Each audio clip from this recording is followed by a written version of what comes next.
जीवनावश्यक वस्तूंचे भाव, सामान्य माणूस हैराण झालाय. कुटुंबाचा गाळा चालू शकत नाही अशा स्थितीत हे सरकार तिकडे महागाई कमी करण्याकडे लक्ष देत नाही. आज राज्य उद्ध्वस्त झालाय. आजच आपण पाहिलंय 6.5% महाराष्ट्राचा विकास दर या राज्याचा आलेला आहे. म्हणजे राज्य अधोगतीकडे नेण्याचं काम आणि पाप महायुती सरकारचं आता सुरू झालेलं आहे. जो काही आता 10.5% असलेला एकेकाळी विकास दर मध्यंतरी 8.6% आलेला होता. आता मात्र 6.5% येऊन पोहोचलाय. म्हणजे महाराष्ट्राची किती आर्थिक स्थिती हे दर्शवते आहे.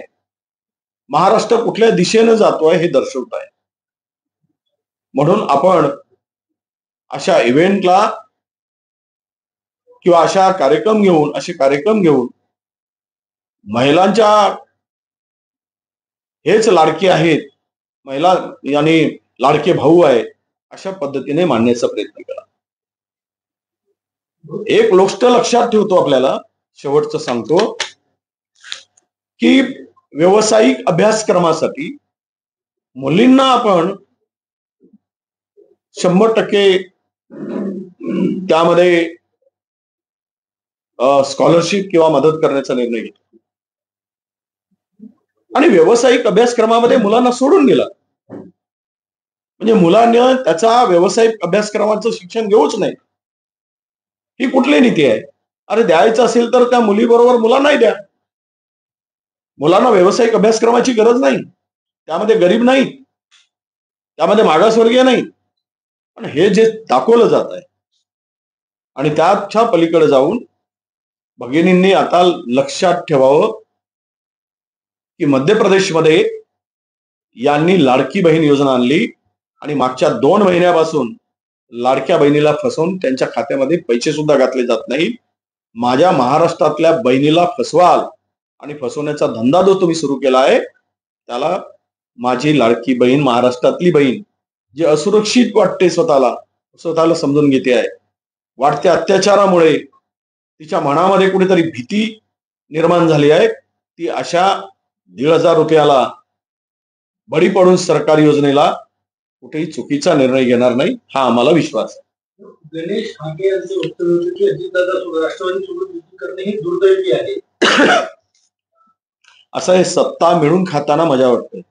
चोर चोर मावस भाऊ सगळे मिळून वाटून खाऊ महाराष्ट्रामध्ये आता नवीन मन सुरू झालेली आहे. आणि मग खाऊन झाल्यावर, पोट भरून झाल्यावर, निवडणुका तोंडावर आल्यावर मग यांना किळसवानं वाटतं. मंत्रिमंडळात बसताना त्यांना लाज वाटते. तर ज्या खात्याच्या मंत्र्यांनी हे बोलले त्या खात्याच्या मंत्र्यांनी, त्या सावंतरावांच्या मंत्र्यांनी किती मोठा भ्रष्टाचार केला. त्याच्या खात्यामध्ये 3,000 कोटीचा भ्रष्टाचार झालेला आहे. आमची सरकार येऊ द्या, ते सावंत कुठे असतील तुम्हाला, सावंत आरोग्य खात्याचे मंत्री ते तुम्हाला दिसतील. इतका मोठा भ्रष्टाचार करताना केंद्रातील सरकार काय झोपलाय? ईडी सीबीआय झोपलाय का? देवेंद्र फडणवीसजी काय करतायत? प्रत्येक गोष्टीमध्ये बोलणारे आता त्यांना काय सगळं मुख्य मार सहन करावा लागतोय देवेंद्र फडणवीसांना? हे सगळं त्यांच्या डोळ्यात देखत होत असताना ते का पुढे जात नाहीयेत? हा भ्रष्टाचार होत आहे. राष्ट्रवादीचे खात आहेत, शिंदे गटातले सगळे भ्रष्टाचाराने बरबटले आहे. आता हे तिघेही मिळून जर महाराष्ट्राची तिजोरी साफ करून ठेवली आणि आता मात्र निवडणुकीच्या तोंडावर लोकसभेमध्ये मार खाल्यावर ही बुद्धिसुस्ती आहे. म्हणजे वापरा आणि फेका हे अजित पवारांच्या संदर्भात घडते, हे आता दूर राहिलेलं नाही.